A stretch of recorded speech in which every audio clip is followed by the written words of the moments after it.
Bom dia, boa tarde, boa noite, minha gente. Está começando mais um episódio do nosso podcast F1 a todo vapor, que você nos acompanha em vídeo no YouTube ou no seu agregador favorito de podcast.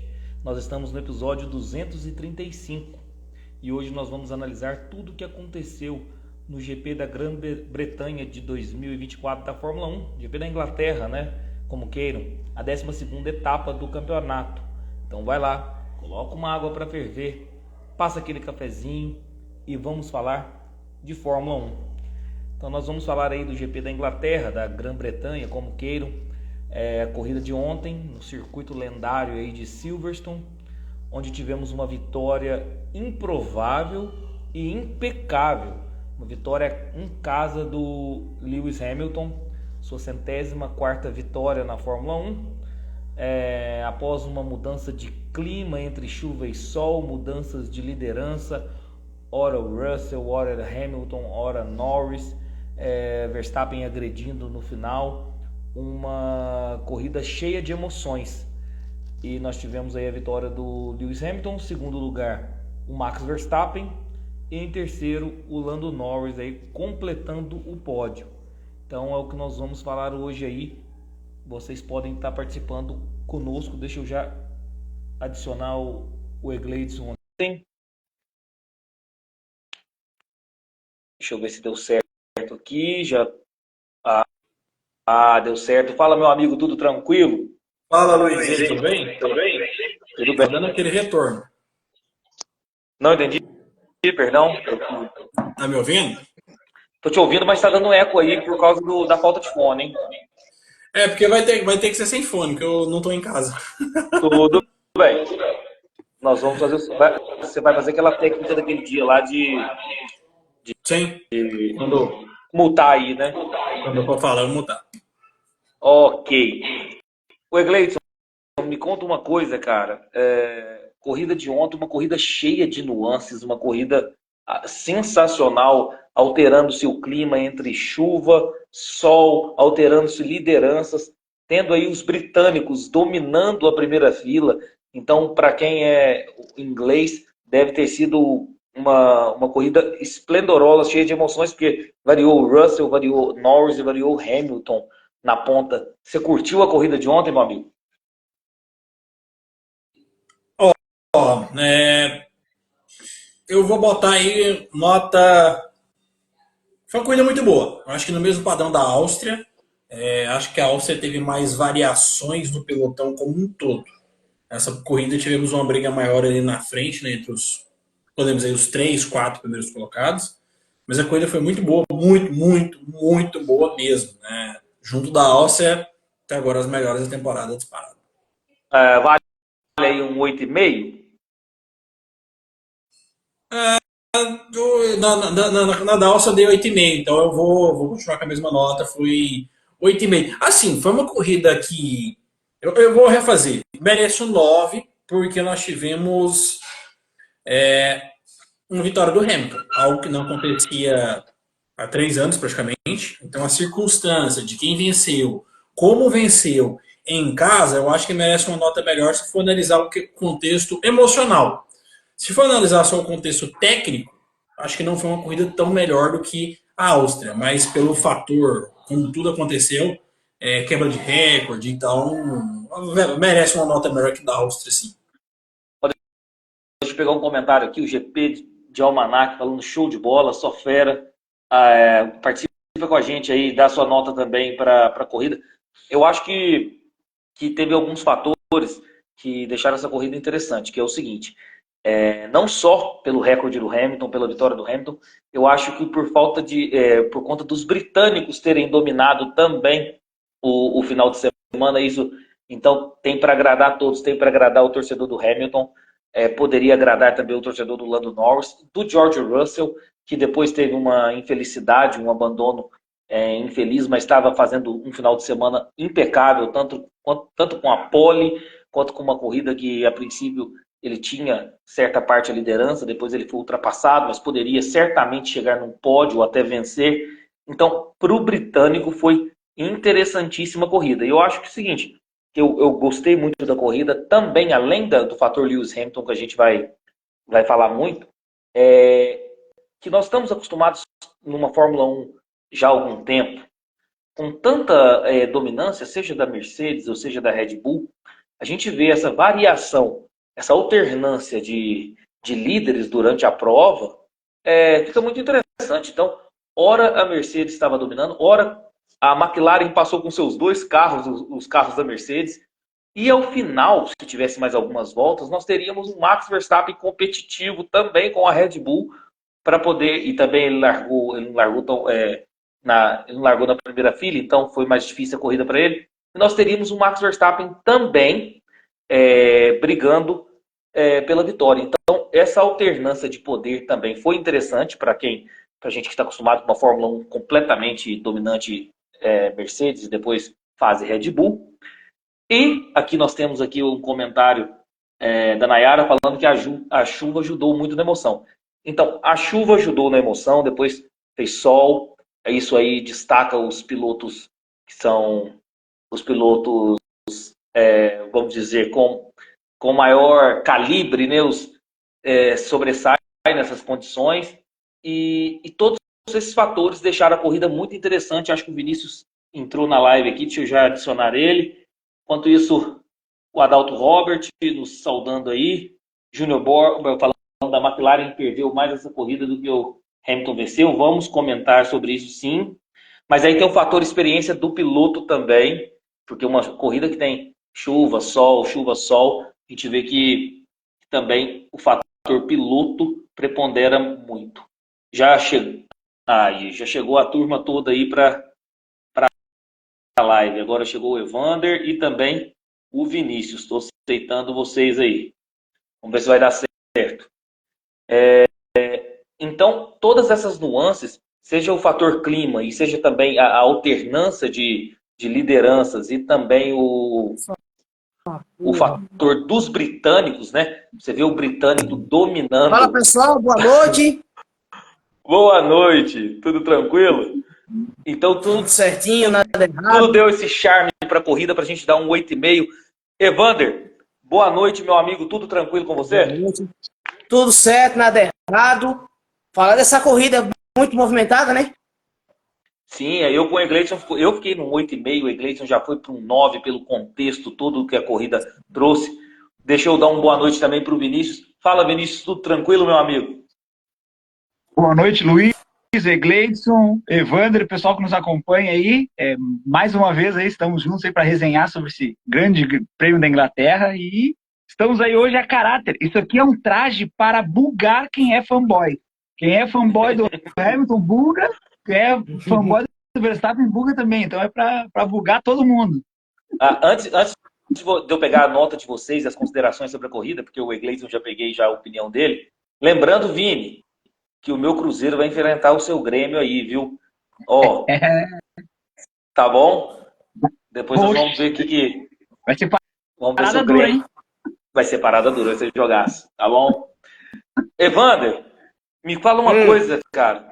Você gostou da corrida? Você gostou das variações? Sua nota para a corrida? Bom, primeiramente, boa noite mais uma vez. Sejam bem-vindos à nossa live. Você fanática aí de Fórmula 1, interaja aí com a gente, mandem perguntas aí para qualquer um de nós. E sobre a corrida, Silverstone é uma coisa assim apaixonante. É o Coliseu, é o que eu posso dizer primeiramente. Corridaça em todos os sentidos, você, por conta da imprevisibilidade, o chove e seca, você fica todo sem saber o que agir. O Hamilton quebrou um tabu de 945 dias, que não vencia. 15º pódio seguido dele. Algumas curiosidades depois dessa vitória. Há 30 anos, desde o Grande Prêmio da Austrália, em Adelaide, que um piloto mais velho não conquistava uma vitória, desde Nigel Mansell. Desde Nigel Mansell, em 1994. E a corrida foi completamente incrível. Vitória do Hamilton. O Verstappen, que atingiu mais um pódio, ou seja, mais uma curiosidade. Verstappen acaba de se tornar o quarto piloto com mais pódios na história, chegou agora a 107 pódios na carreira, superando Alan Prost e Fernando Alonso. Hülkenberg marcando mais uns pontinhos para a Haas, e eu vou logo mandar aqui a real, me julguem. Nico Hülkenberg faria melhor do que o Sérgio Pérez na Red Bull, viu? Calma, que nós vamos chegar lá. Já me julguem logo de cara. Já vamos chegar lá, mas já vou logo mandar essa prévia. A Williams marcando pontos, o que é muito bom, por sinal. Aston Martin fazendo o que dá para fazer. Nem cheira, nem fede. E é isso, a corrida foi absolutamente muito boa. Lógico, eu não queria que o Hamilton vencesse, né? Mas tudo bem. Queria que a McLaren, eu tava torcendo muito pelo Lando Norris, mas fazer o quê, né? Vambora. Boa. Gostou, Vinícius, da corrida? Eu gostei. Eu acho que foi uma corrida bem imprevisível, né? A gente viu mais uma vez as estratégias funcionando, outras nem tanto, né? Foi uma corrida atípica. Silverstone proporciona para a gente episódios como esse, né? Quem conhece Silverstone sabe que corridas como essa, de mudança de temperatura, chove e não molha, né? Foi um legítimo chove e não molha essa corrida, né? Choveu em algumas voltas, não molhou, os pilotos em contato com os seus engenheiros, né? Para ver se parava, se era hora de trocar, botar o pneu intermediário, e não... A gente viu algumas estratégias que funcionaram e outras nem tanto, né? Vamos falar sobre isso. Inclusive, uma das estratégias que não funcionou está na tua cabeça aí, né, Luiz? Sim, nós vamos falar da Ferrari e principalmente da corrida do Charles Leclerc. Silverstone é sensacional mesmo, né? Nós temos aqui, quer ver? 2020, Lewis Hamilton venceu. Teve mais uma corrida 2020, que foi aquela 1000 GPs da Fórmula 1, e o Bottas venceu. Depois nós tivemos 2021 a vitória do Verstappen, não, 2021 Hamilton, né? 20, corrida 1000 da Fórmula 1, quem venceu foi o Verstappen. Segunda corrida. Verstappen, isso. Eu acho que foi o Bottas, não? Não. Foi uma do Max. O Hamilton e o Verstappen. Isso. Sim. O Bottas venceu em 19. Ótimo. 2020, 2021 nós tivemos o Hamilton, 2022 Verstappen, 23 o Sainz, e agora o Hamilton, e a maioria das corridas do Silverstone... Não, 22 Sainz, 23 Verstappen. 22 Sainz, 23 Verstappen, desculpa. E agora o Hamilton, então, assim, corridas sensacionais em Silverstone. Eu me embolei todo com os anos aqui dos vencedores, mas todas as corridas em Silverstone geralmente trazem boas emoções para o fã da Fórmula 1.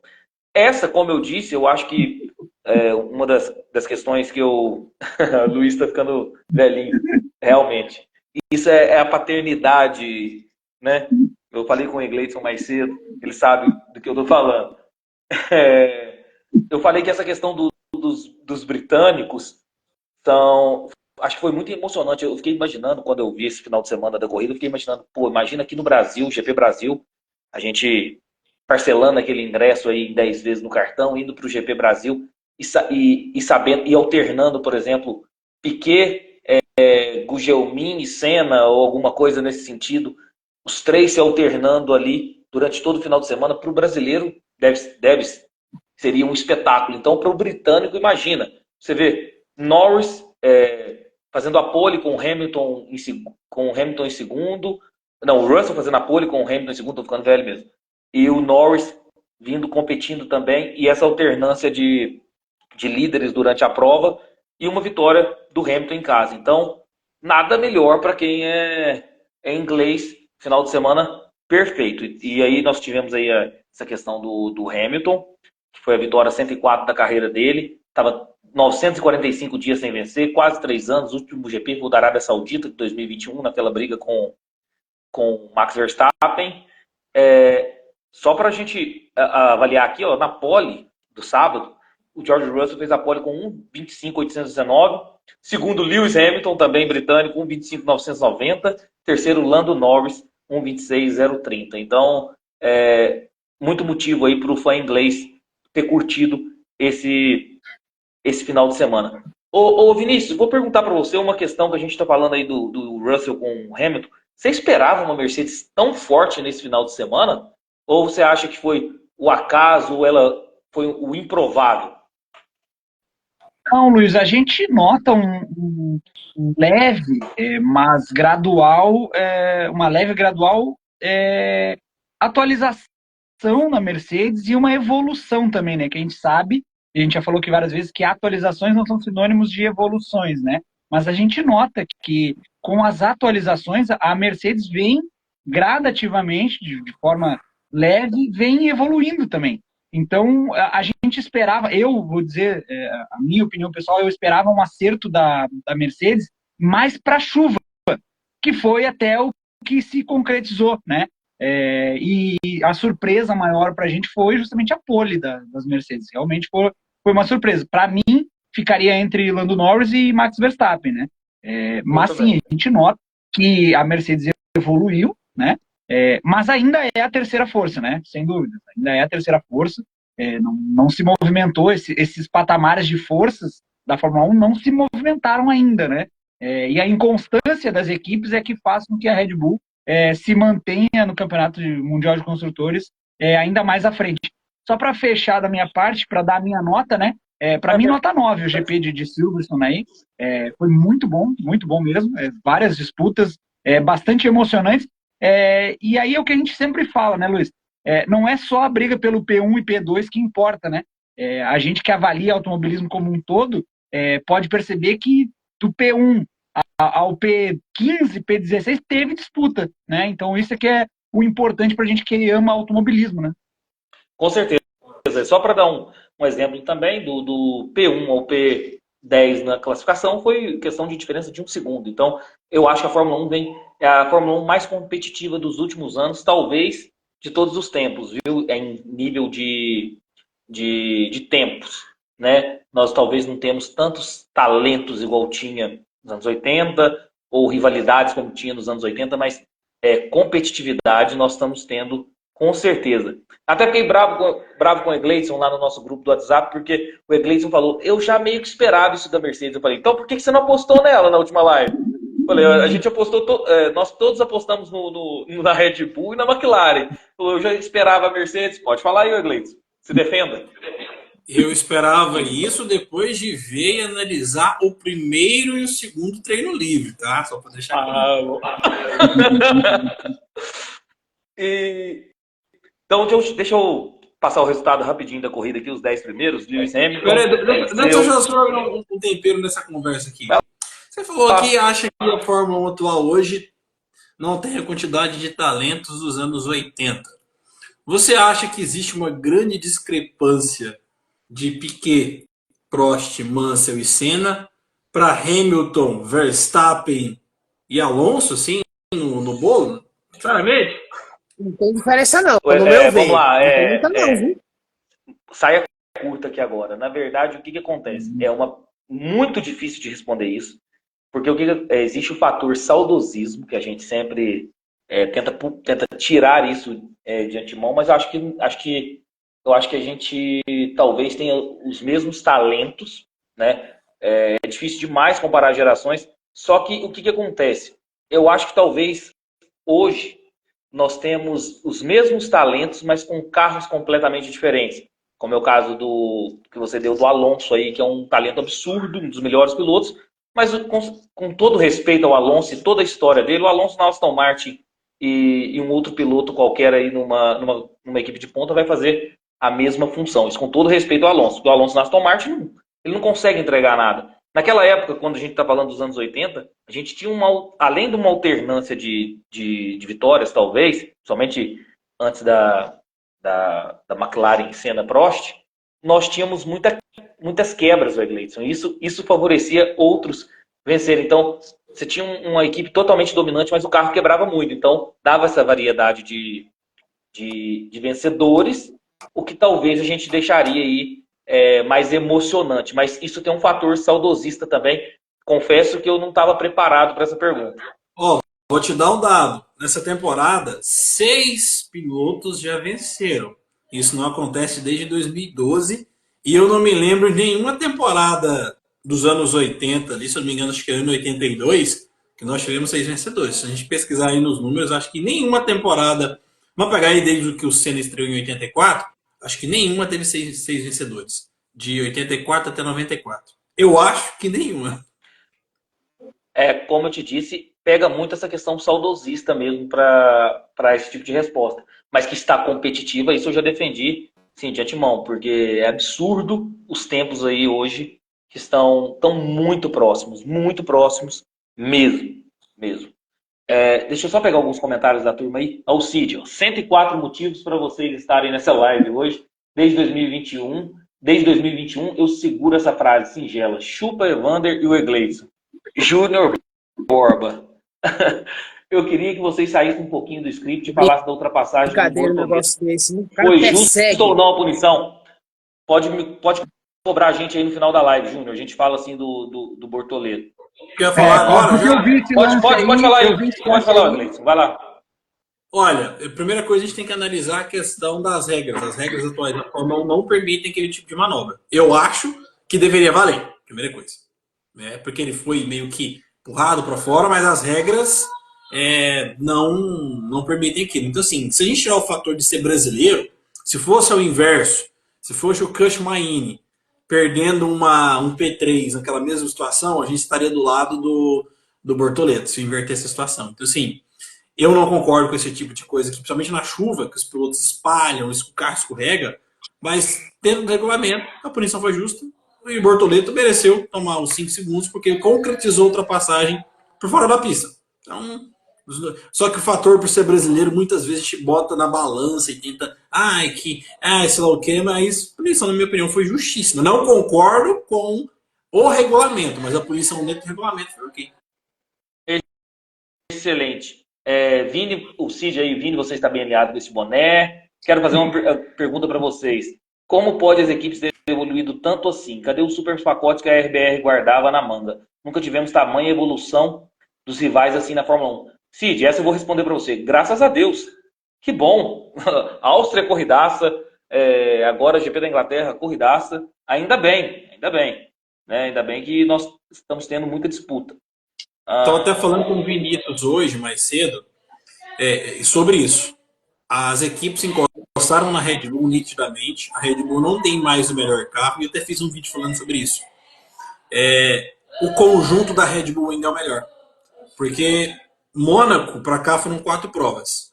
A vantagem no campeonato de pilotos, o Verstappen tinha 31 pontos de vantagem de Mônaco para cá. Hoje a vantagem do Verstappen é 85 pontos. E nós estamos vendo corridas mais disputadas. Acho que todos nós estamos vendo. Né? No campeonato de construtores, a vantagem era de 31 pontos. Hoje a vantagem é de 85. Ou seja, mesmo com todas as circunstâncias das equipes encostarem, vitória do Leclerc, vitória do Hamilton, vitória do próprio do Russell, a Red Bull aumentou a vantagem no campeonato de pilotos e de construtores, porque tem o melhor conjunto, estratégia, piloto, um carro muito bem e a equipe muito bem ajustada que comete pouquíssimos erros. E mesmo assim, as outras equipes fazendo a estratégia errada com o Leclerc, o Russell quebrando, a McLaren errando nas corridas dos seus pilotos, e mesmo numa situação de queda, a Red Bull abriu a vantagem. Por isso que eu até falei no vídeo. Não acho difícil, mas não me surpreenderia se mesmo com o fraco desempenho do Pérez, a Red Bull conseguisse ser campeã do Mundial de Construtores e Pilotos com facilidade, por causa da, entre aspas, a incompetência das outras equipes. Eu não vou... só resumindo o que você disse, eu não vou nem falar em incompetência. Tanto a incompetência das outras equipes, também não acho mas que... o fator Verstappen é o ponto completamente fora da curva. A regularidade dele é uma coisa que não é de se surpreender, né? Mas aí que tá. Porque o que eu ia completar, porque o que acontece? Eu ia até questionar o Egleison. Nós temos 6 vencedores diferentes em 2024. E aí, alternando Mercedes, Ferrari, McLaren e a Red Bull. De todos esses pilotos, Egleison, quem que é o que menos erra deles? Hoje, sem dúvidas, é o Verstappen, mas eu tô falando da equipe, eu tô falando do líder, por isso que a Red Bull é o líder. Não, mas aí é que tá. Mas aí é que tá, porque o que acontece? A Red Bull hoje, um carro rápido vence corridas. Somente um carro rápido, um bom piloto e uma equipe ajustada vencem campeonatos. Então, essa é a grande diferença. A Red Bull hoje tem a melhor estrategista do grid, que é me fugiu o nome dela agora. Hannah Schmidt, obrigado. Tem um dos melhores chefes de equipe, que é o Christian Horner, querendo ou não, tirando a parte pessoal dele, enquanto profissional, é um dos melhores chefes de equipe do grid. Tem o melhor conjunto de profissionais no box, são os mecânicos, né? Tanto é que o pit stop mais rápido por 2 anos consecutivos, tem sido até agora o da Red Bull, né? Só um minutinho. O ano passado foi da Ferrari, né? Não, foi da Red Bull 1.9 mesmo. Só quero te travar o seguinte, 1.9 profissionais do pit stop. Profissionais de pit stop que você mencionou aí. A parada do Norris foi 4.5 e ele saiu atrás do Lewis Hamilton. Se fosse 1.9, quem liderava a corrida e poderia ganhar, no caso, Lando Norris. Pode continuar. Esse é o detalhe, entendeu, Luiz? Então, por mais que a gente saiba o ótimo piloto, a lenda, a fera, que é o Max Verstappen, o ditado se aplica muito bem a ele, né? Uma andorinha só não faz verão. De nada adiantaria, por exemplo, o Max Verstappen pontuar sempre em primeiro ou segundo, durante todo o campeonato, se vão pegar a McLaren, que hoje é a segunda força, a gente pode considerar assim, se a McLaren pontuar sempre primeiro e terceiro, segundo e terceiro e quarto, no final do campeonato de construtores, sem o apoio do Pérez, se a McLaren tivesse essa constância, a McLaren estaria na frente da Red Bull. Porque a Red Bull hoje conta com um piloto somente, que é o Verstappen. E somente um piloto pontuando para o Mundial de Construtores não é suficiente. Então esse é o ponto, entendeu, Luiz? Entendi. Isso. Só um dado. Nas últimas 4 provas, o Pérez fez 11 pontos. Nas últimas 4 provas. O Nico Hülkenberg, o Yuki Tsunoda, se eu não me engano, todos somaram mais pontos do que o Sérgio Pérez. Ou seja, a questão que eu estou falando é o seguinte, só entendam. Mesmo a Red Bull tendo um piloto nas últimas 4 provas, a vantagem nos 2 campeonatos subiu. Então mostra, na minha opinião, a incompetência das outras equipes. A gente vai falar aqui daqui a pouco da Ferrari, mas só ver o desastre que foram as últimas corridas do Leclerc. E a Ferrari, que estava 30 pontos atrás da Red Bull, agora está 85. E tem 2 pilotos que são muito melhores do que a dupla da Red Bull pegar dupla por dupla. É uma dupla muito melhor, muito mais constante, e mesmo assim a vantagem só aumentou. Não, e tanto prova que isso aí que o Everson está falando, Luiz. Não, só para complementar, tanto é prova isso que o Everson está falando, que no começo desse ano, nas nossas lives, nas primeiras corridas, quem nós colocávamos como segunda força? A Ferrari. Sim. Porque a Ferrari estava no início do campeonato, claro. Né? Exato. E aí a McLaren herdou, tanto que o pessoal ficou meio emocionado com as disputas do Norris e do Max há uns 5, 6 GPs atrás. E eu e o Iglesias, a gente sempre falava no grupo ali, pessoal, calma, ainda é cedo para definir se a McLaren realmente é a segunda força. Ah, mas eu vi no blog lá do fulano. Calma, ainda é cedo. Depois de 4, 5 GPs passados, a gente pode dizer aqui com tranquilidade que hoje a McLaren é a segunda força. Então, esses fatores, só complementando o que o Gleidson disse, na verdade é isso, é uma incompetência das equipes, porque foi uma incompetência da Ferrari em não se manter como segunda força e foi uma incompetência da McLaren em não ter começado como segunda força. Então, os pontos que a McLaren deixou de fazer no início do campeonato que farão falta agora no final, né? Mas vamos lá também. Etapas que nem no Bahrein, na Arábia Saudita, por exemplo, que eles só começaram a ganhar terreno mesmo a partir da Austrália. Uhum. E deixa eu até, tô com o status F1 aqui aberto, porque essa discussão tá muito válida. Só uma coisa também. A maior diferença que existe no sistema de pontuação da Fórmula 1 hoje é do primeiro para o segundo. Concordam, né? 25 para 18 é algo absurdo perto das outras diferenças do segundo para o terceiro para o quarto, etc. Estamos aqui, então. 7 vitórias do Verstappen, uma do Sainz, uma do Norris, uma do Leclerc, uma do Russell, uma do Hamilton. Então, o Verstappen tem 7 vitórias, ou seja, ele tem 7,25 pontos em uma diferença de 18 para o segundo que seja. Então, isso também infla muito os números da Red Bull. Porque, querendo ou não, são 6 vencedores, Gleidson, mas cada um tem uma vitória só. É igual o Evander falou a partir da Austrália. o cara já conseguiu 7 vitórias. Então, assim, é fator Max Verstappen puro, porque a gente tem que excluir o Pérez da Fórmula 1. Tá. Luiz, desculpa te interromper, mas aí é que tá, porque a discussão tá legal. Mas aí é que tá. No caso do Mundial de Construtores, são 2 pilotos que pontuam. E a gente sempre frisou aqui que a McLaren tem um ótimo conjunto de pilotos com Norris e Piastri, que a Mercedes tem um ótimo conjunto de pilotos com Hamilton e Russell, que até ano passado nós considerávamos como o melhor conjunto de pilotos, né? A melhor equipe com os 2 pilotos, que era o conjunto, né, de pilotos Mercedes com Russell e Hamilton. E no caso da Red Bull, só quem vem pontuando é o Max. Então, enquanto o Max Mas pode acontecer igual o ano passado. Ano passado o Verstappen ganhou sozinho o Mundial de Construtores. Concorda comigo? Sim, ganhou sozinho, mas o ano passado o Pérez ainda ajudou um pouco mais. Não que fosse uma grande ajuda, mas o Pérez ajudou um pouco mais. Só que teve um outro fator. Mas no ano passado teve um outro fator. Porque o ano passado a distância da Red Bull para as outras equipes era enorme. Esse ano não. Esse ano a distância diminuiu. E não por culpa da Red Bull, porque as outras equipes evoluíram. Entendeu? Então esse é o ponto. Hoje a Red Bull pontua com um piloto só. As outras equipes têm a oportunidade dupla de pontuar. Então vamos somar, por exemplo, o Verstappen pode somar 25 por corrida. Tá? Uma equipe que faça primeiro e segundo soma 35 pontos. Então sempre vai somar mais. Se a gente viu uma regularidade. 18, ou às vezes, 17, sabe o que é que precisa também? Sabe o que é que precisa? Talvez um P2 ou P3 fazer pódios duplos já consegue dar uma encurtada.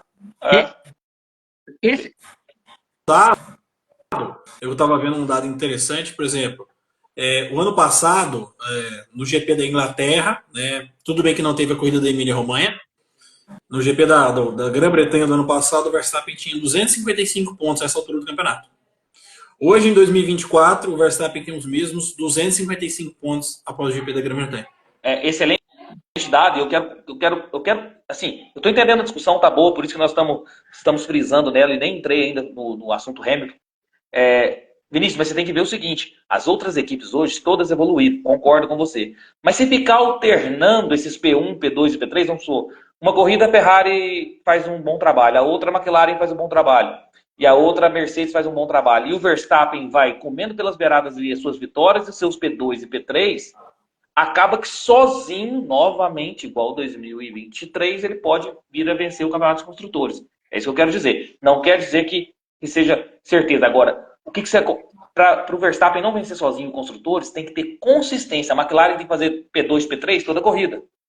A Mercedes tem que fazer P2, P3 toda a corrida. A incompetência da equipe. Eu concordo com isso aí que você está falando. Aí é isso que você falou. Aí entra incompetência. A Red Bull, eu não tenho mais dúvidas de que a Red Bull será campeã de construtores, tá?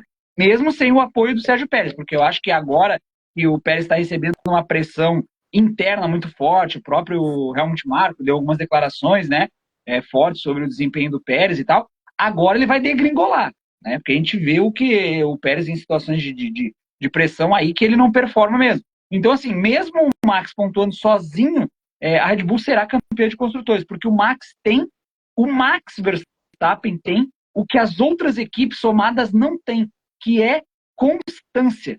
Esse é o grande ponto. Um dia ruim do Max é um P2, P3. Um dia péssimo do Max Verstappen é um P4, P5. Isso é um dia horroroso.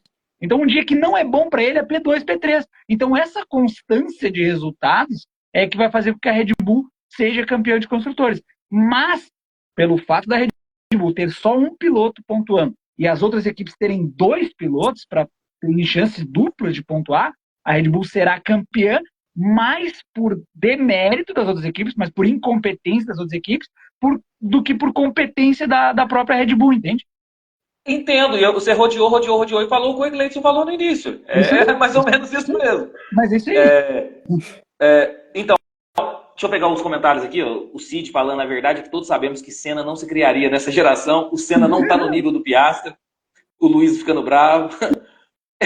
Eu falo para o Luiz, o Senna só foi o Senna graças à Honda. Acho que eu vou evitar comentar sobre o Senna pro Cid hoje. O Adalto Robert, Senna, Prost, Mansell e Piquet estão em outro nível, 4 grandes pilotos. Aí é aquela opinião aí sobre a pergunta do Egleison. A Bárbara Feliciano tá top essas disputas. O Adalto Robert Verstappen não comete erros, mas ele é humano, o erro está em nossos DNAs. Vamos ver. O Cid, essa Fórmula 1 que queremos. O Leon Hard, hoje a McLaren já é a primeira força em ritmo puro. Boa constatação aí, mas no conjunto em geral a Red Bull se sobressai, também acho. O Cid Oliver que pega para o Max Verstappen as vitórias e regularidade, foi o que o Vinícius acabou de concluir, o Gleison também. Quando ele não ganha, ele chega no pódio. Pérez aqui, nós vamos falar daqui a pouco, para a gente continuar. O Júnior, eu não sou fã do Senna, mas duvidar do genialismo dele é muita burrice. Gente, até o Senna tá entrando. Não, vamos evitar o Senna nessa live de hoje, por favor. Resultado da corrida: P1, Lewis Hamilton, 104 vitórias na Fórmula 1. Segundo, Verstappen conseguiu ainda escalar e fazer um P2 ainda nessa corrida, que é o que a gente vem falando. Terceiro, Lando Norris. Quarto, Oscar Piastri. Quinto, Carlos Sainz. Sexto, Nico Hülkenberg. Sétimo, Lance Stroll. Oitavo, Fernando Alonso. Nono, Alexander Albon. Décimo, Yuki Tsunoda. Vamos começar falando aí então do cara da corrida. Para muitos, o patrão.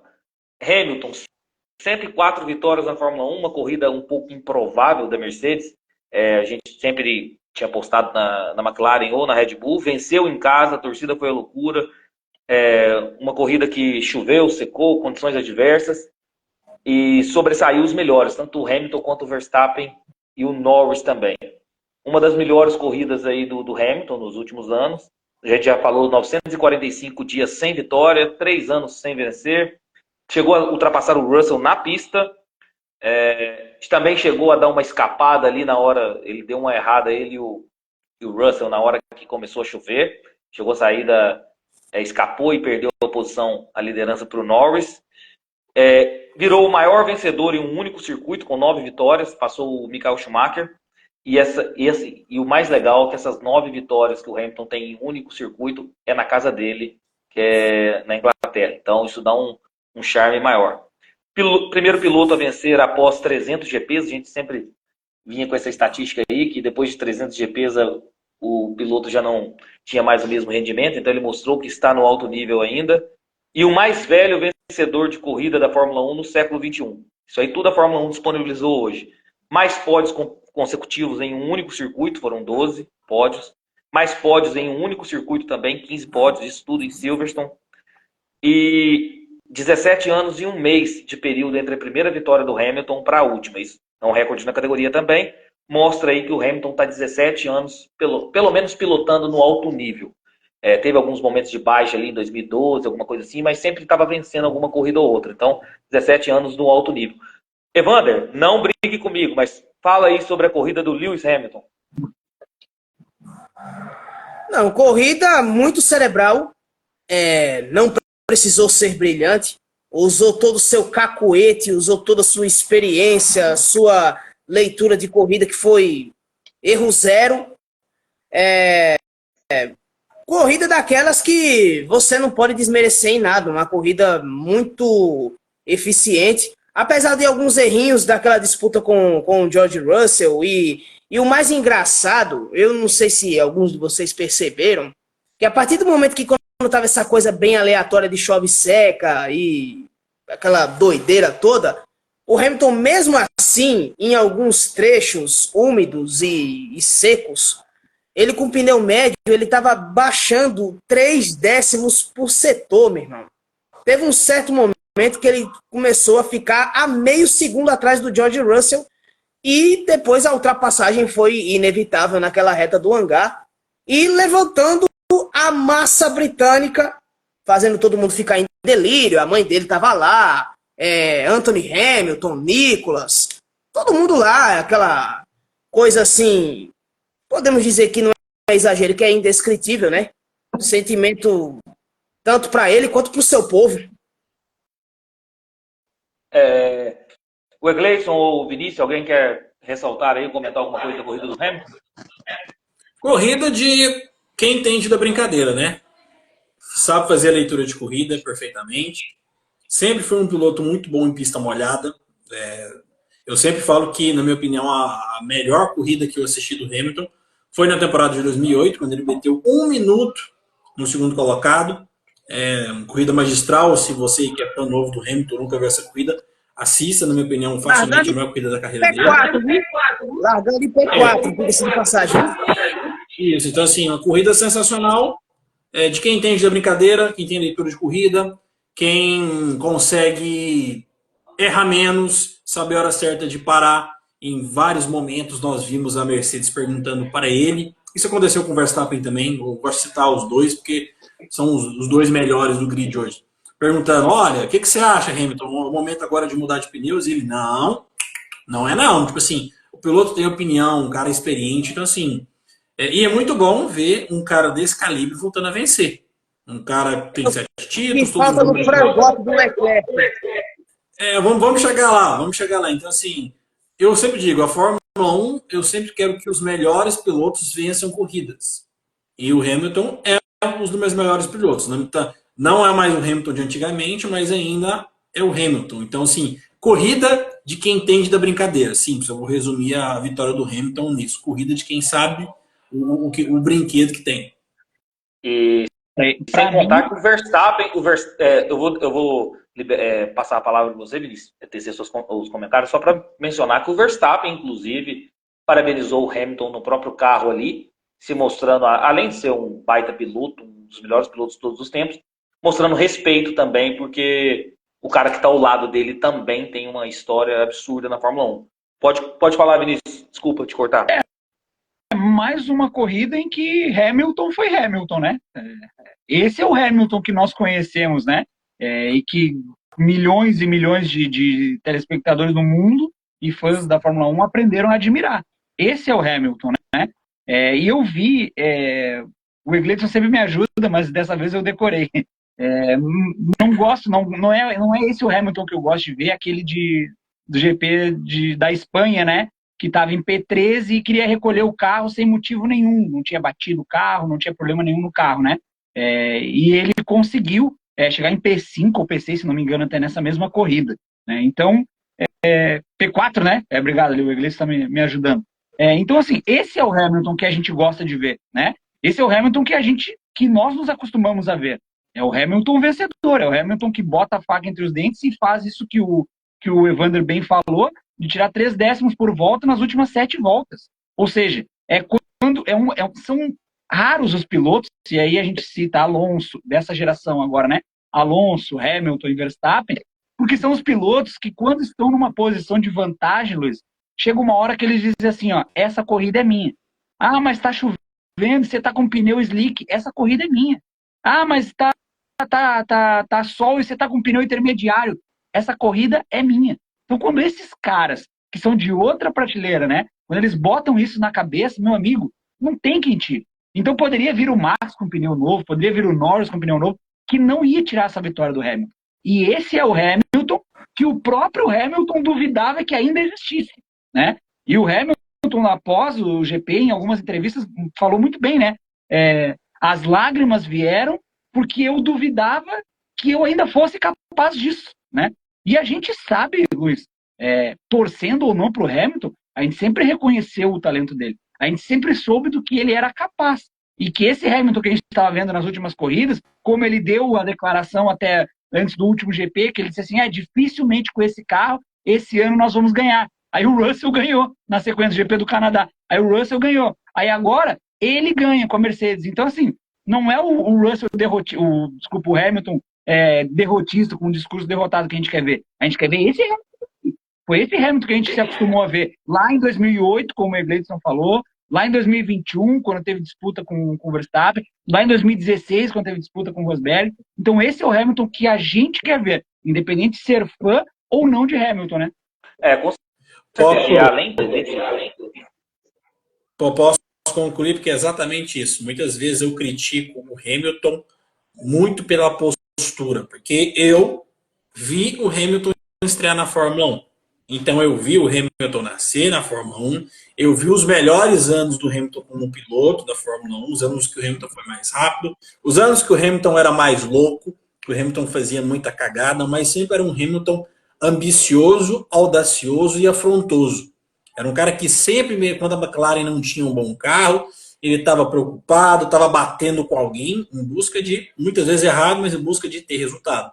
Um cara que saiu da McLaren porque não tinha resultado, não tinha carro, né? Eu não vou entrar na questão ali de líder, de equipe, de evolução, que tem outra opinião. Foi para a Mercedes e continuou vencendo campeonatos. O Hamilton ambicioso. E o Hamilton, e não é de agora não, viu? O Hamilton bota aí desde 2000, talvez 2019, 20, ele começou a ficar o Hamilton meio bunda mole. E aí, depois de 2022 para cá, sempre essa cara de pastel de R$2. As coisas não estão acontecendo, aquela cara de tristeza. E não foi esse Hamilton que eu acostumei a ver na Fórmula 1 lá em 2007. O cara de pamonha.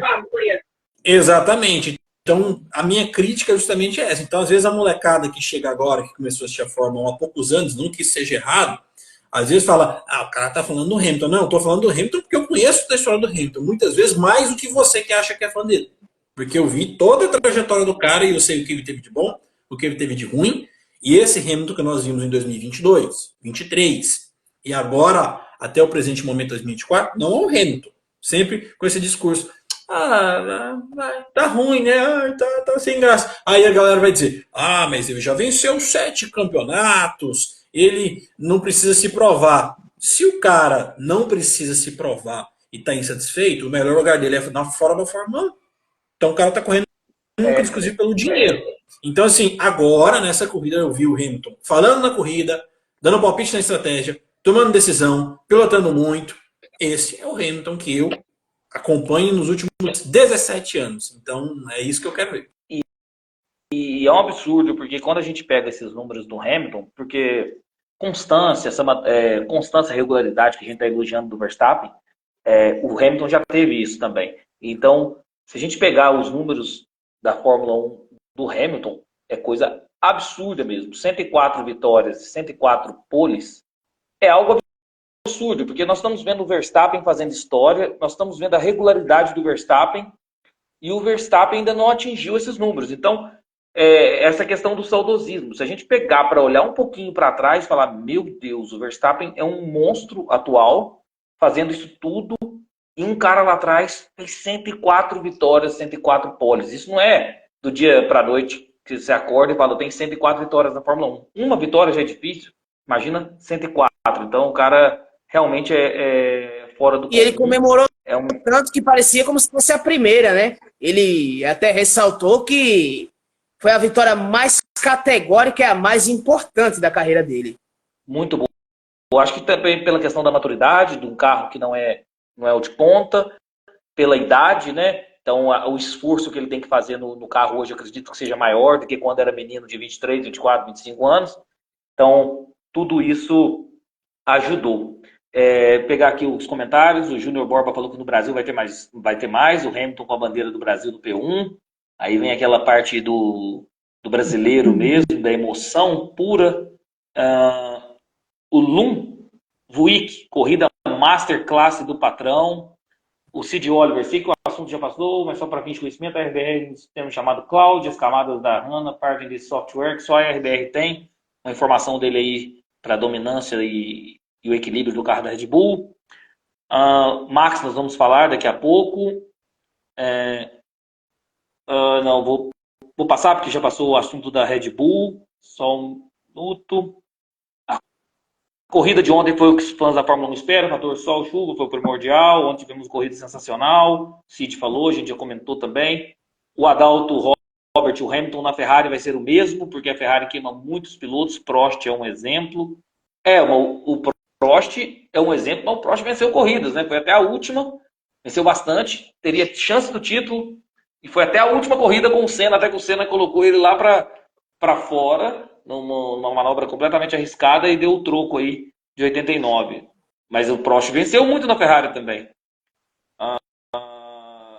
Lá, deixa eu ver se tem mais alguma coisa do Hamilton aqui. Inclusive a saída dele da Mercedes é por conta disso. A Mercedes conseguiu achar uma bala de prata nas últimas 3, 4 corridas. Vamos lá. Então o Russell, o companheiro dele mais novo, que vem tendo temporadas assim melhores, também acho que está no ápice da carreira aí. O Russell, além de ser um baita piloto, está numa idade excelente, largou bem, manteve a liderança, fazia uma ótima corrida, perdeu a posição para o Hamilton, perdeu a posição para o Norris, mas talvez nós poderíamos ter um pódio britânico, quem sabe. Mas abandonou por problemas no sistema de água no motor, poderia inclusive vencer a prova, talvez. O Russell também era um dos candidatos aí a vencer a prova, teve problema mecânico e foi obrigado a abandonar, fez a pole, mas até o problema dele também estava fazendo uma corridaça, né? Falado assim do Russell, como ele abandonou, a gente já resumiu bastante aí, mas vamos falar então um pouquinho do Verstappen. O Verstappen chegou a ultrapassar o Norris ali no início da corrida, depois ele foi ultrapassado. Essa briga Norris e Verstappen acho que está dando um tchan no campeonato da Fórmula 1 desse ano, mas depois ele perdeu muito desempenho ali, a Red Bull perdeu muito desempenho e ele foi achar o pulo do gato ao final e veio babando assim, veio fazendo voltas super rápidas, inclusive chegou a encostar no Hamilton. Talvez tivéssemos mais voltas, ele poderia ultrapassar o Hamilton e vencer a corrida. Isso que deixa a corrida ainda mais sensacional, porque nós tivemos essa alternância de lideranças. Mas o Verstappen, num dia ruim, fez o P2, né, Vinícius? É isso que a gente sempre fala do Verstappen, né? Essa constância, né? Num dia que não foi tão bom, que não era tão favorável para a Red Bull, né? Desde o qualifying, acabou que o Verstappen terminou mais uma corrida em P2, mais uma corrida pontuando, mais uma corrida no pódio, né? Sempre marcando presença lá na frente. Então, essa é a diferença. Por exemplo, a gente falou agora da Mercedes, né? Tinha duas oportunidades de pontuar, e bem, né? Mas o que aconteceu? Um dos pilotos teve que abandonar, né? O caso da McLaren, que eu acho que a gente vai falar mais adiante também, teve duas oportunidades de pontuar e o que aconteceu, né? Então, essa é a grande diferença entre Max Verstappen e não é a Red Bull, aí eu cito Max Verstappen, para outras equipes, né, Luiz? Sim, com certeza. É o que a gente comentou aqui já bastante nessa questão da regularidade dele. O Gleison, responde a Nath Rayane aí. Será que o Hamilton vai se arrepender de sair da Mercedes, vendo como a Ferrari está nessas últimas corridas? Cara, eu sou daquele que, assim, um passinho de cada vez. Há 3 provas atrás, nós estávamos falando que o Hamilton ia ser campeão mundial pela Ferrari, depois da vitória em Mônaco. Aí agora, 3 corridas depois, o Hamilton vai se arrepender de sair da Mercedes. A galera tem que aprender a vamos segurar, vamos ver como é que vai ser o decorrer da temporada. Eu sei que as coisas mudam muito rápido, mas já 3 provas atrás, os torcedores do Hamilton já estavam falando, 2025 vai ser campeão na Ferrari. Agora, talvez vai bater o arrependimento de sair da Mercedes. Eu acho que as duas equipes estão em pé de igualdade técnica e de velocidade, mas a Mercedes é muito mais organizada do que a Ferrari. Acho que é mais essa questão. A Mercedes é muito mais organizada, mas em termos de qualidade de carro, acho que dependendo da pista vai ser a Ferrari, dependendo da pista vai ser a Mercedes, então eu prefiro esperar, eu não vou muito nessas emoções, não.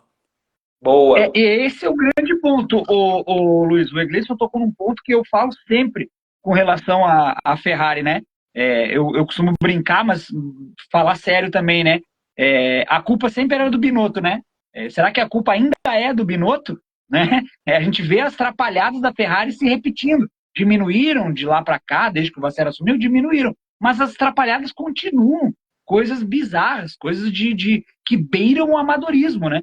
E a gente vê que está lá o Vasseur, com todo o poder que ele tem, com a carta branca que ele tem em mãos, e as atrapalhadas continuam acontecendo na Ferrari. Então eu acho que o que o Hamilton mais vai sentir quando mudar da Mercedes para a Ferrari é isso. É esse ambiente desorganizado que os italianos têm e não é de hoje. Né? E esse ambiente não vai se organizar para o ano que vem. Não achem, quem é fã, quem é torcedor do Hamilton, que o Hamilton vai chegar lá e com uma varinha de condão ele vai fazer assim, plim, e agora está organizado. Não, vai continuar sendo uma bagunça, só que agora com o Hamilton. O que pode ser um tiro no pé para a Ferrari, porque uma coisa é ter o Sainz reclamando, é ter o Leclerc reclamando, que não tem relevância no cenário mundial. Né? Exato. Outra coisa é um 7 vezes campeão mundial, está falando aos 4 ventos que a equipe está desorganizada, que o pit stop não deveria ter sido feito assim, que ele não deveria ter sido chamado na 12ª volta, com um pneu médio, sabe? Então, essas coisas que a Ferrari tem que pensar bem, e o próprio Hamilton, que eu acho que não pensou tão bem assim na hora de trocar a Mercedes. Eu acho que a ânsia do Hamilton maior foi assim, ó, eu preciso sair daqui, né? Ele não aguentou, aí a gente entende o Hamilton, né? Ele não aguentou mais ver a Mercedes com aquela lata de lixo, como a gente falava em 2022, né? Ele não aguentou mais ver aquilo ali e tentou sair para as equipes maiores, né? Que no caso foi a Red Bull, que hoje a gente sabe, né, Luiz? O Egleidson, o Evander, o pessoal que nos acompanha, a gente sabe que hoje o Horner não estava mentindo quando ele falou que o pessoal do Hamilton procurou ele, né? Porque procuraram, assim como procuraram o pessoal da Ferrari e fecharam com a Ferrari, né? Mas acho que a pergunta da Nath Rayane é justamente isso, né? Nesse sentido, de que ele vai se deparar com um ambiente bagunçado, viu, Nath? E isso aí pode impactar no psicológico do Hamilton, sim.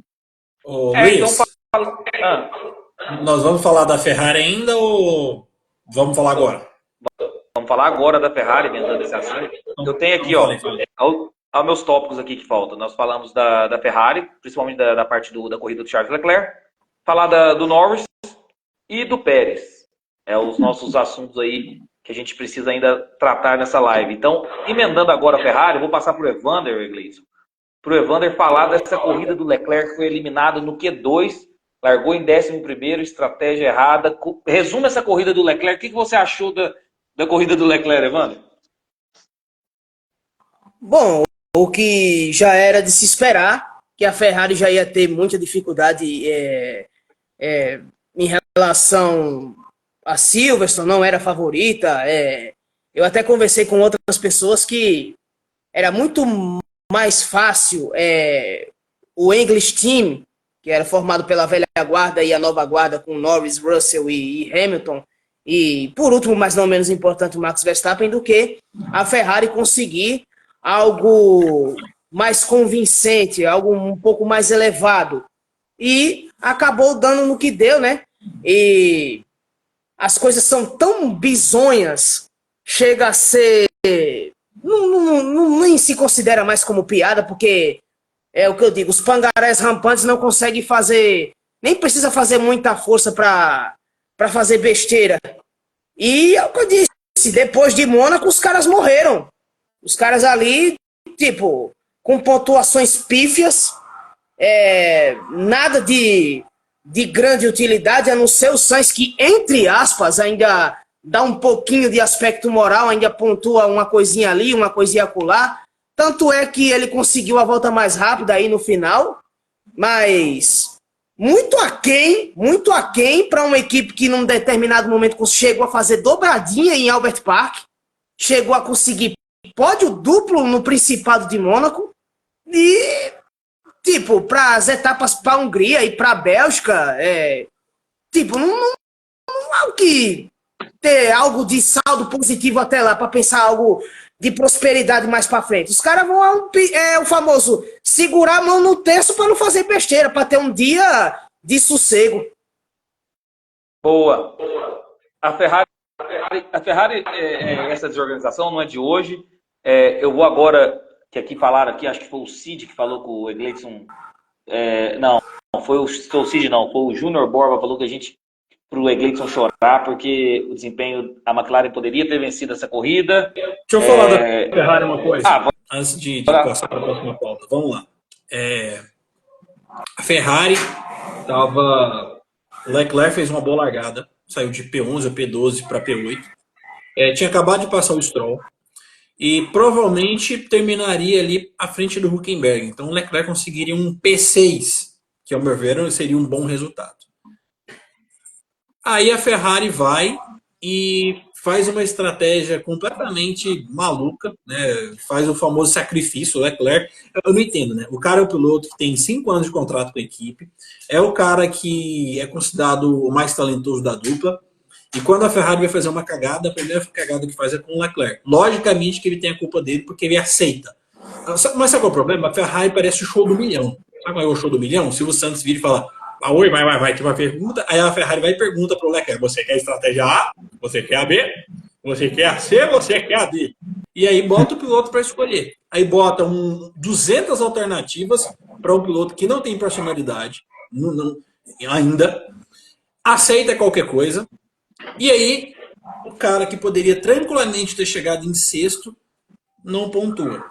Então, assim, não é possível que a gente aqui, que somos meros imbecis que só assistem esse negócio, a gente tem essa leitura e a Ferrari com 1.200 profissionais trabalhando não tem uma noção. Cara, quem faz esse tipo de coisa é equipe pequena. Você espera a AlphaTauri, a RB, a Stake, Sauber, o caralho a 4 ir lá e botar um pneu de pista molhada para poder fazer o teste. Aí a Ferrari não, equipe grande, pega o seu primeiro piloto e faz um sacrifício. Parece Viking sacrificando pessoas. E de um cara que é um bunda mole, que é o Leclerc. E aí você estraga a corrida do piloto e vira toda essa zona dos infernos. Não dá para entender como que a Ferrari consegue ser tão amadora e fica no rádio toda a corrida fazendo show do milhão, fazendo enquete com o piloto para saber qual estratégia ele quer. Aí você entra na questão seguinte, o Leclerc não tem personalidade ainda e você vê a diferença quando se pergunta coisa pro Hamilton, pro Verstappen, os caras falam, eu acho que não é isso. Eu acho que a equipe tem a maioria dos dados, a equipe vai falar, olha, nós temos essa informação e assim, faz. A Ferrari não manda, dá 200 opções para quem não sabe escolher nada. E aí tem esses resultados maravilhosos. Até fiz um vídeo falando sobre isso. Acho que o pessoal brincou. O choro do Hamilton não foi por ter vencido em casa, é uma piada. Acho que era que ele chegou, olhou para a tabela de classificação e viu o resultado do Leclerc e falou.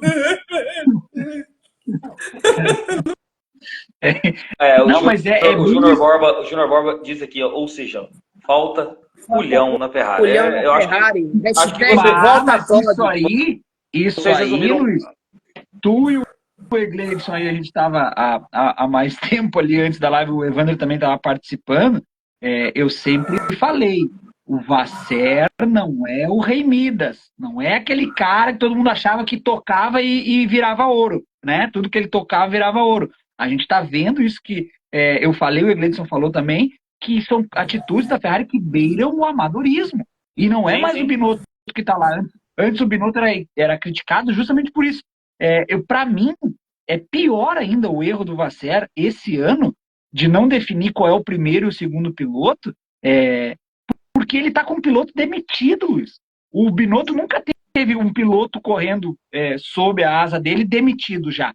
Né? Ele nunca definiu um piloto também, diga-se de passagem. O Binotto nunca definiu que era o P1 e P2 na Ferrari, mas ele nunca teve um piloto correndo demitido com ele. O Vasser tem um piloto que está demitido, que não vai continuar. Não é uma questão assim, ainda está em negociação, é uma negociação e não tem definido quem que é o P1 e quem que é o P2, porque eles brigam livremente na pista. E sempre que há uma estratégia que pode colocar a corrida em risco de um dos pilotos, o sacrificado é o Leclerc. Sabe? Então, assim, me soa muito mal isso que a Ferrari faz, sabe? Também é culpa do Leclerc, sem dúvida, mas o que a Ferrari faz é uma desorganização que eu tô querendo muito ver como é que vai ser o ano que vem com o Hamilton na Ferrari, né? Vocês lembram do GP Brasil de 2022, GP São Paulo de 2022, que o Magnussen fez a pole? Aí o Leclerc é o primeiro na fila, aí ele abre a viseira e olha no espelho. Ele era o único cara com pneu intermediário e todo mundo com pneu de pista seca. Uma das cenas mais bizarras que eu já vi na minha vida. É um absurdo mesmo, um absurdo. Da mesma forma como foi o Vettel na Turquia 2021, pneu médio e o asfalto úmido. A escola Ferrari criando discípulos, né? Verdade. Júnior Borba, falta culhão na Ferrari. O Roberto, vocês todo mundo sabe que a Ferrari não quer saber do piloto, só da equipe, nada mais. O Júnior Borba me chama de louco, mas eu queria ver o Gunther Steiner na Ferrari. Seria interessante mesmo. A gente teria aí pelo menos algumas loucuras a gente teria com certeza na o Ferrari. Gunter ou a Rivabene com aquele charuto ali no meio do nada, com cara de mafioso, e pintava o 7 ali. Com certeza. O Egleison, resume para mim aí a McLaren. O pessoal falou que você tá chorando aí porque era uma corrida que o Norris teria condições de vencer. Eu acho que aquele pit stop de 4,5 segundos fez toda a diferença, que o Hamilton conseguiu assumir a liderança. Ele fez algumas disputas boas com o Verstappen ali. O Verstappen passou, ele ultrapassou o Verstappen novamente. No final, o Verstappen veio babando e conseguiu ainda tirar o P2 do Norris. A McLaren tinha mesmo condições de vitória? A McLaren, se fosse analisar, a McLaren teve o melhor carro nas últimas. Do Canadá para cá, a McLaren foi o carro mais rápido em ritmo de corrida e velocidade pura. E a McLaren conseguiu vencer uma corrida. E a corrida que a McLaren venceu foi uma corrida que, entre aspas, teve sorte de um safety car. Eu sei que isso ajuda, mas. Cara, a McLaren é uma equipe que evoluiu tecnicamente, eu venho falando isso tem 3 anos, mas ainda comete erros à la Ferrari. Nós vimos ontem, né, no caso, eles teriam a opção de fazer um pit stop duplo, para o Piastri perder 2, 3 segundos que seja, deixaram o Piastri dar mais uma volta na pista e o Norris parou.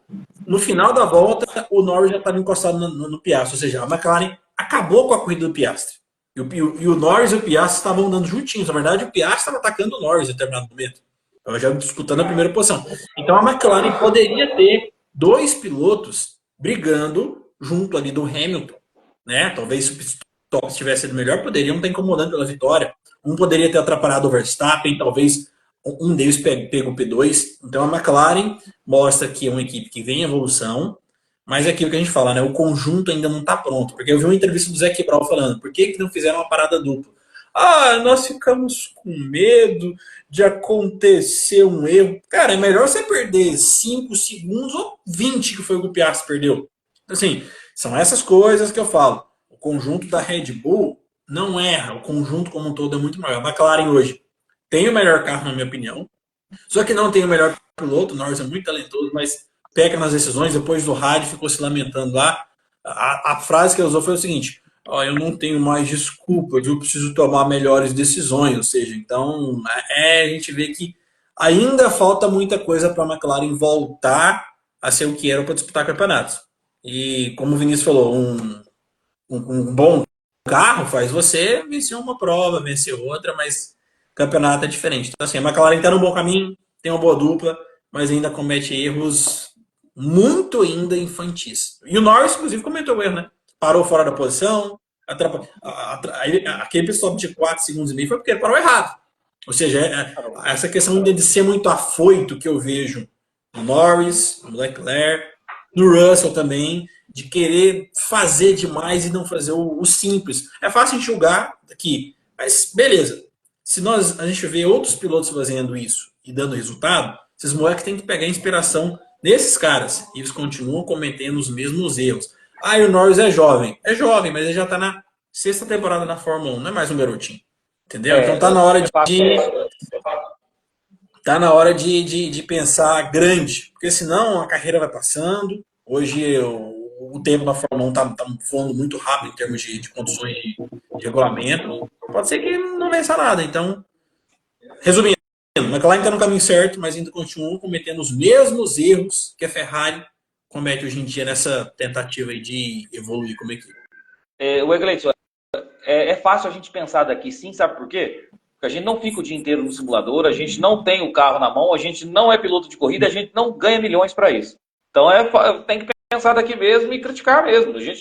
O cara ganha milhões, o cara com o dia inteiro no simulador, o dia inteiro pilotando, ele tem que minimamente fazer o serviço dele bem feito. E a gente está aqui justamente para cornetar. A nossa função é cornetar mesmo. Quer ver a diferença, Luiz? Só antes de tu introduzires outro assunto aí, Luiz, quer ver a diferença entre Mercedes e McLaren, patamar hoje, né? Falando hoje. A Mercedes fez um pit stop duplo? Fez, né? A McLaren não fez. Por quê? Porque a Mercedes, ela leva fé no taco dela. Ela pode estar ruim hoje, mas ela sabe o potencial que tem a própria Mercedes e o conjunto que ela tem. Eu acho que é uma equipe consolidada também, mas acho que a McLaren ainda está naquele processo de reconstrução. Então, a Mercedes vem com vários funcionários há muitos anos, vencedora. A McLaren foi vencedora a última vez quando? 2008, se eu não me engano. Então, assim, eu acho que a McLaren ainda está desacreditada. Sabe aquele... ainda está em processo de reconstrução, não acredita no potencial que tem. Esse é o ponto, eu também acho. Mas para que tu sejas campeão, Luiz, e para que tu passe uma imagem de campeão para os demais, tu precisa acreditar no teu taco, tu precisa fazer jogadas arriscadas. Poderia ter dado muito errado ou poderia ter dado muito certo. Claro. Só que a gente não sabe, a gente não tem como avaliar, sabe por quê? Porque a McLaren não tomou essa atitude. A McLaren não deu esse passo à frente. para que tu sejas campeão, tu precisas arriscar. Seja o piloto, seja a equipe, né? E a McLaren falta justamente isso que tu falou, concordo plenamente. Arriscar um pouco mais, se colocar entre as grandes. A McLaren hoje ela está entre as grandes, mas eu vejo, Luiz, com atitudes como essa, que ela não se coloca lá entre as grandes, sabe? Ela se coloca numa posição de, estamos brigando, que é as declarações que o Egleison trouxe do Zac Brown. Estamos brigando, estamos chegando lá e tal. Não, cara, chega uma hora que você tem que bater no peito e dizer, agora é comigo. Pode dar certo ou pode dar errado. Campeões, equipes campeãs se fazem no risco, né? No acerto e no erro. Vini, então assim, fala para mim, já que você está conversando aí, vamos falar do seu piloto preferido de todos os tempos, Sérgio Pérez, que no sábado escapou na curva 9, abandonou o Qualify, gerou a bandeira vermelha aí, tumultuando o treino de classificação, largou do pit lane porque trocou componentes da unidade de potência. Nas últimas duas corridas ele fez 15 pontos e o Hülkenberg fez 16. E ele está 7 vezes atrás no Qualify pelo Logan Sargent. E aí eu já vou emendar um outro assunto para você. Você vai avaliar o desempenho do seu piloto favorito. Eu ia falar até da McLaren, mas sobre relação ao Sérgio Pérez, eu vou deixar o Vini aí falar. Deixa ele se consagrar. É o momento dele brilhar. Avalie esse final de semana do Sérgio Pérez e me fala o seguinte: parece que tem um rumor de Leon Lawson na Red Bull no lugar do Pérez. O que você acha disso tudo? Então, falar do Pérez é aquele sabor e dissabor ao mesmo tempo, né? É aquele sabor de dizer, viu, eu avisei, e ao mesmo tempo tá vivenciando isso, né? Que a gente não queria ver um piloto do calibre de Sérgio Pérez pilotando uma Red Bull, né? Uma das, se não a principal equipe do campeonato hoje. É lamentável, né, Luiz? O placar, para ser bem preciso, Sargent, que é a Williams, né? Que é uma das piores equipes do grid, e o Sérgio Pérez, que é a melhor equipe do grid, está 7 vezes o Sargent largou na frente do Pérez. Isso. E 5 vezes o Pérez largou na frente do Sargent. Então tá 7-5 pro Sargent. E assim, em circunstâncias normais, por exemplo, 7-5 Verstappen e Norris, ok, beleza, a gente tá falando de uma RBR com a McLaren, né? 7-5 Verstappen e Hamilton, ok, tá tudo certo. Agora, uma RBR, uma Williams disputar posições e a RBR sair perdendo dessa disputa é lamentável, né, Luiz? É lamentável. Eu acho que o Pérez, ele mostra a cada dia, ele comprova que ele é piloto de Williams, ele é piloto de Haas, ele é piloto de Sauber. Eu acho que as pretensões da Sauber, o Egleison, ele traduziu o meu pensamento quando a gente estava falando do ingresso da Sauber, né?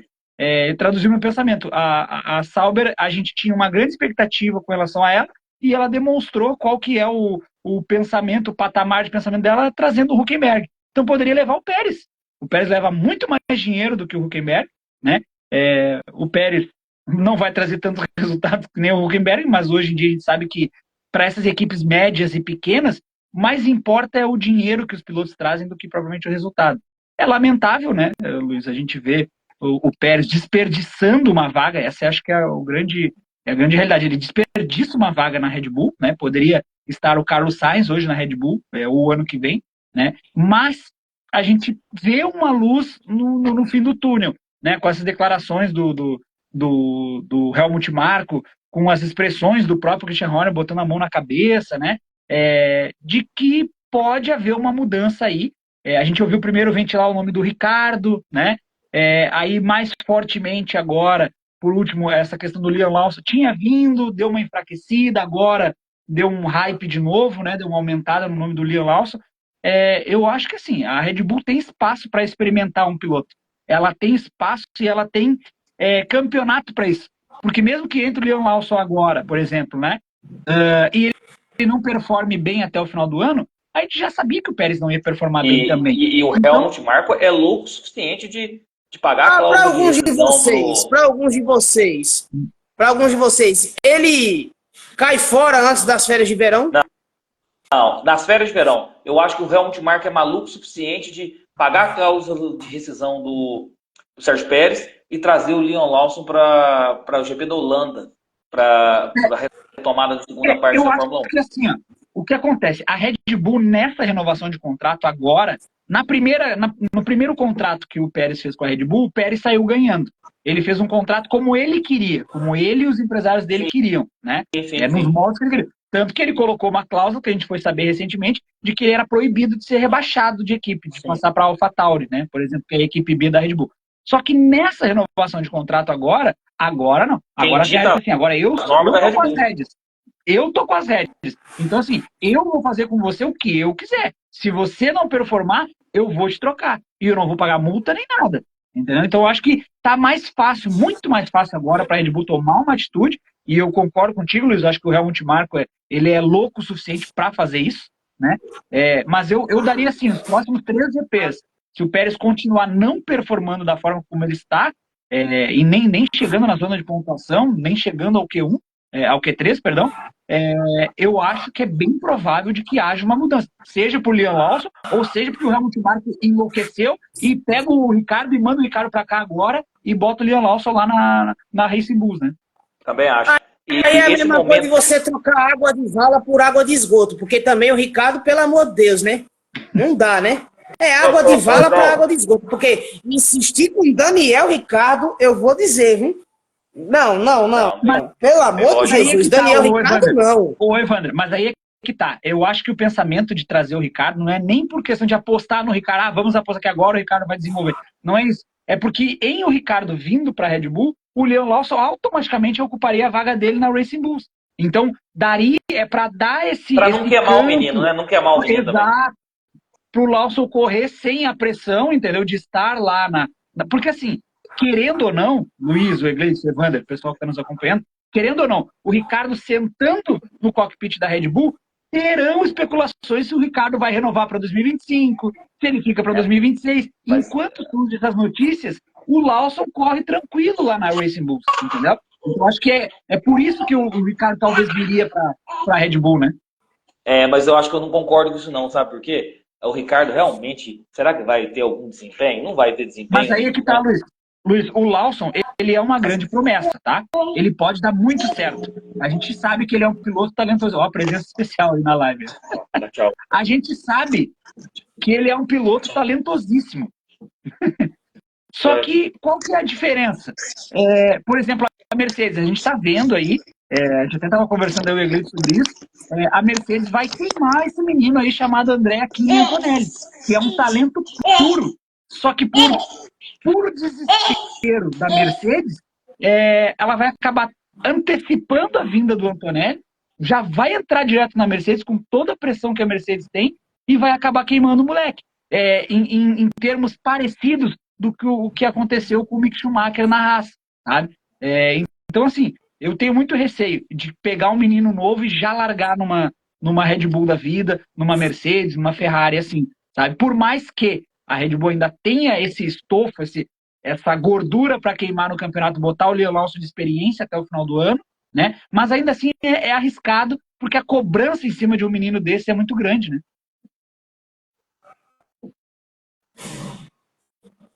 Tá mudo aí, Luiz. Perdão, porque o meu menino estava aqui. Eu só acho que não seria a melhor opção. Eu acho que o Liam Lawson já deveria assumir e já ir para cima, porque Daniel Ricciardo também, de verdade, não dá. Continuando esse momento focalizando, que o Egleidson, como ele tem todas as notícias da Fórmula 1 aí em primeira mão na página dele, Oliver Bergman na Haas, o que você achou, Egleidson? Já era esperado, né? O Bergman tá contratado desde o GP da Arábia Saudita e só estava esperando o anúncio. Muitas pessoas vão questionar, mas na Fórmula 2 ele não tá indo bem. Dane-se! No fim das contas, isso não conta, porque o Bergman é um piloto que tem muito dinheiro, o pai dele é um cara extremamente rico, muito forte, é um piloto da base da Ferrari, ou seja, tem uma academia, está enfiado dentro de uma academia, teve uma oportunidade no carro de Fórmula 1, que é o que importa, correr no carro de Fórmula 1, entregou resultado, ou seja, tem patrocínios, tem dinheiro, é da base da Ferrari, vai correr na equipe B da Ferrari, que é a Haas. Então, assim, as pessoas vão questionar aí sobre essa questão de Fórmula 2, mas eu já venho falando. Hoje, a Fórmula 2 não é algo que determine a entrada de um piloto na Fórmula 1. E provavelmente agora, quem vencer a Fórmula 2 desse ano não vai entrar novamente na Fórmula 1, vai ser o terceiro ano consecutivo. Então, assim, eu acho que a Ferrari fez uma boa escolha. Só resumindo, imagina, você tem um time de futebol, você investe no moleque desde novo e está na base do seu time. Você sabe que ele é um talento potencial, mas no campeonato sub-17 ele não está indo tão bem quanto você espera. Aí o artilheiro lá do 15 de Piracicaba, o moleque lá tá indo bem, tá fazendo um monte de gol. E você sabe do potencial do seu piloto. Aí você vai deixar de subir o seu piloto, o seu jogador para o profissional, ou vai contratar o moleque lá do 15 de Piracicaba que você nunca viu pessoalmente jogar. É o mesmo raciocínio que eu faço para a Fórmula 1. Então a Ferrari vai investir na prata da casa e é isso. Aconteceu Agora sim, aconteceu com o tal de Charles Leclerc, já ouviu falar dele? Sim, então assim, se o piloto não está envolvido em uma academia, infelizmente faz parte. Então ele tem que levar muito dinheiro. Então assim, acho que a Ferrari a Haas fez uma ótima escolha com um piloto jovem, talentoso, que tem potencial de crescimento. O Egleison, continue aí nesse momento focalizando. Sainz da Mercedes, o que você sabe sobre isso? Cara, eu acho que o Toto Wolff deu uma entrevista aí falando que Verstappen, Sainz e Antonelli têm a mesma probabilidade de correr na Mercedes, é 33,33%. Cara, acho que a Mercedes vai esperar até o último momento para tomar essa decisão. O Sainz está esperando até o último momento para tomar a sua decisão. E assim, eu jogo logo que é 50% Antonelli, 50% Sainz, porque o Toto Wolff está começando a repensar essa questão que o Vinícius falou de queimar esse moleque. Então, assim, isso não vai ser decidido agora, vai ser lá realmente quando não tiver mais tempo, tem que tomar a decisão. Mas eu apostaria no Sainz na Mercedes, mas também amei. Vai depender do que o Antonelli entrega aí na Fórmula 2, o amadurecimento dele. Venceu a corrida agora, viu? Venceu a corrida em Silverstone na corrida sprint, deu uma aula na chuva. Quase 8 segundos de vantagem. Mas eu acho que essa decisão vai ficar lá para o finalzinho mesmo. E continua o Egleison. Ocon na Haas. Praticamente fechado. Pelo que eu já li aí, tá questão de anúncio. O Ocon vai correr na Haas. Por isso que eu falo para vocês. Acompanhem a página do Egleison aí, Somos Fórmula 1. Vocês vão ver todas essas notícias de primeira mão. E aí porque vai estar sabendo Haas é um sobre isso aí. piloto experiente. A Haas é um piloto experiente. O Magnussen não deve continuar. Um piloto talentoso. E o Ocon é isso. Rápido.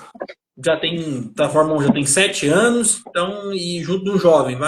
Mas o anúncio deve acontecer em breve. Beleza, deixa eu passar aqui rapidinho então algumas coisinhas. Abandonos. George Russell, fuga de água, né? Pierre Gasly nem chegou a começar a corrida por problema na caixa de câmbio. Piloto do dia, Lewis Hamilton. Volta mais rápida, Carlos Sainz, na volta 52, 1:28.293. Classificação do campeonato de pilotos, Max Verstappen ainda lidera, 255 pontos, seguido de Lando Norris com 171. Terceiro, Charles Leclerc, 150. Quarto, Carlos Sainz, 146. Quinto, Oscar Piastri, 124 pontos. Sexto, Sérgio Pérez, 118 pontos. Sétimo, George Russell, 111 pontos. Oitavo, Lewis Hamilton, 110 pontos. Nono, Fernando Alonso, 45 pontos. Décimo, Lance Stroll, com 23 pontos. No campeonato de construtores, Red Bull, líder com 373 pontos, seguido da Ferrari, 302 pontos. Terceiro lugar, a McLaren vem com 295 pontos. Quarto lugar, Mercedes com 221 pontos. Quinto, Aston Martin, 68 pontos. Sexto, RB Honda, 31 pontos. Sétimo, a Haas com 27 pontos. Oitavo, Alpine com 9 pontos. Nono, a Williams com 4 pontos. Próximo GP, o GP da Hungria, daqui 15 dias. Nós teremos aí, deixa eu ver aqui o GP da Hungria com apenas uma zona de DRS, um GP estreito, né? De difícil ultrapassagem, está na Fórmula 1 desde 86, 70 voltas, 4 km, 4.381 metros, 70 voltas, 306,63 km a distância da corrida.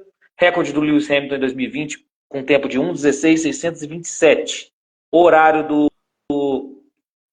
GP da Hungria, dia 19 de julho, aí na sexta-feira. TL1, 8:30 da manhã, com transmissão da Band Esportes. Dessa vez eu estou no site da Fórmula 1, viu, Egleison? Não estou em outro site, não. TL2. É porque da última vez ele estava olhando pelo GE e me falou que eu estava criticando o GE e o GE estava errado lá. Estava errado, GE, é verdade. É verdade. Estava errado o tempo no horário do GE. 19 de julho, sexta-feira, TL1, 8h30 da manhã, transmissão da Band Esportes. Sexta-feira também, meio-dia, TL2, com transmissão da Band Esportes. Aí no 20 de julho, sábado, TL3, 7h30 da manhã, com transmissão da Band Esportes. Qualify no sábado, 11 horas da manhã, com transmissão da Band. E a corrida no dia 21 de julho, domingo, às 10 horas da manhã, com transmissão da Band daqui 15 dias, então, aí, o GP da Hungria. Evander, favoritos aí para o GP da Hungria e suas apostas? Bom, para pole position, porque algumas coisas eu vou puxar aqui pela memória. O Verstappen cravou a primeira pole position dele na carreira. Tem o Russell também que cravou sua primeira pole position na carreira, justamente em Hungaroring. O Hamilton foi o último pole position do ano passado. Então, eu vejo assim que tá tudo muito nivelado. Tem a McLaren também, que está na espreita também, que pode causar esse belíssimo furdunço. Então, para pole position, eu vou de... Rony Joe. Assim, pela bola de segurança, pela tacada... Não, Rony Joe não é brincadeira, pô. Para pole position, eu vou de Vespa. E os 3 primeiros da corrida? Os 3 primeiros? O Evander rodou. Porque tá difícil. Não, porque tá difícil. Se a gente for olhar direitinho como é que tá o desenrolar, tá tudo se afunilando, todo mundo andando muito rápido, tanto de classificação quanto de corrida. E para um circuito que é muito padrão, que é Hungaroring, praticamente uma vantagem, entre aspas, né? Mas para a pole é Max Verstappen, para o pódio do domingo Verstappen, Norris e Hamilton, e piloto do dia, eu tô achando que vai ser o Lando Norris de novo. Boa, eu vou fazer igual o Evander. Lembrando que em Hungaroring teve uma batalha épica entre o Alonso e o Hamilton. Lembrando que o Hamilton é recordista em pole em Hungaroring. Lembrando que o Ocon venceu pela primeira vez em Hungaroring. Eu acho que a pole vai ser do Norris. E eu acho que a vitória vai ser do Norris, Verstappen em segundo e o Piastri em terceiro. Vinícius, sua vez. Vamos lá, eu acho que lembrando que a Red Bull prometeu, né, um pacote de atualizações aí para a Hungria também, né? Mais uma vez, relembrando, atualização não significa automaticamente melhoria, né? Mas, em dando certo, acho que a pole fica com o Max Verstappen, mas na corrida acho que o Norris leva, tá? Norris em primeiro, Verstappen em segundo e George Russell em terceiro. Visto que Hungaroring é um circuito de baixas, de curvas de baixa, né? Onde a McLaren costuma se dar bem, então eu acho que a gente vai ter o Russell aparecendo aí no média de velocidade em Hungaroring é de 196 km por hora. E é estreito, viu, galera? Estreito, difícil de ultrapassar. Só naquela reta principal, geralmente. O Egleison. Visto que lá nos anos 80 o Piquet passou o Senna de lado de Williams contra a maior ultrapassagem da história da Fórmula 1, né? Não, falando sério, pista travada, muita curva de baixa. Eu espero uma McLaren e Mercedes muito bem nessa pista. Então eu vou dar um palpite diferente. Eu vou de pole de Oscar Piastri, acho que esse moleque vai dar uma desencantada na Hungria. E eu vou apostar em Norris, Verstappen e Piastri da corrida. Excelente. Curtiu trocar essa ideia, turma? Agora nós vamos despedindo da nossa live, voltamos daqui 15 dias. Olha lá, daqui a 15 dias estamos de volta. Prazer aí em participar da live aí mais uma vez, sempre um papo descontraído, tudo bacana, tudo certo. Falamos de tudo um pouco, desse grande prêmio que até o momento é o melhor grande prêmio do ano, que é o GP da Grã-Bretanha, ou Inglaterra, para quem quiser definir, né? E partiu daqui 2 semanas Hungaroring.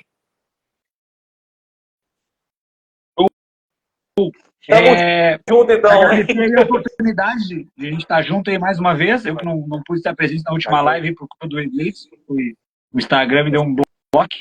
Fui responder o comentário do Egleitos. Me ferrei. Mas estamos aí de volta, né? E vamos deixar rapidinho os comentários aí. Quem é campeão da Copa América, da Eurocopa aí? Uruguai. Não, Colômbia. Eurocopa. Desculpa, Eurocopa. Espanha. Espanha, aí. Eu vou de Argentina e Inglaterra. Boa. A Argentina... Que novidade você botar a Argentina. O cara tá com um armário cheio de camisa da Argentina. Que novidade. Descoberto, hein? Ninguém tá sabendo, pô. Então vai dar assim, Colômbia e Espanha. Bom, agora é minha vez. El Patrão Escobar, campeão da Copa América. Vou torcer muito para isso. Eles não ganham a Copa América desde 2001. E para Euro, bom, eu vou apostar. Eu não vou na Inglaterra, não, porque a Inglaterra tá muito mequetrefe. Tem muita qualidade, mas não tá pra lá com isso tudo, não. Então eu vou de Espanha. Boa, também vou de Espanha. Gleison, qual é a sua aposta rapidinho aí, Copa América e Eurocopa, pra gente encerrar essa nossa live? Bom, aproveitando que nós estamos no mês de julho, festas juninas, dá para fazer uma boa fogueira com essas camisas do inferno do Vinícius aí, essas camisas da Argentina, tá? Bom, Copa América, Cara, eu vou de pra Uruguai. caralho, olha pra aí, a camisa, o guarda-roupa nem cabe. Uruguai, Copa América e na Eurocopa, Inglaterra. Boa. Fechamos então aí mais uma live. Valeu, galera. Obrigado a participação de todo mundo aí. Tamo junto daqui 15 dias, beleza? Vinícius, tá frio aí, pai? Vinícius, tá frio aí, não sou? Porra! Demais! Pois faz uma fogueira com essas camisas aí da Argentina, tá? Vai ver. Eu tô sempre coberto de razão, rapaz. Vamos ser campeão. Tá bom. Até. Tá bom. Tchau. Deus Valeu, espera que não.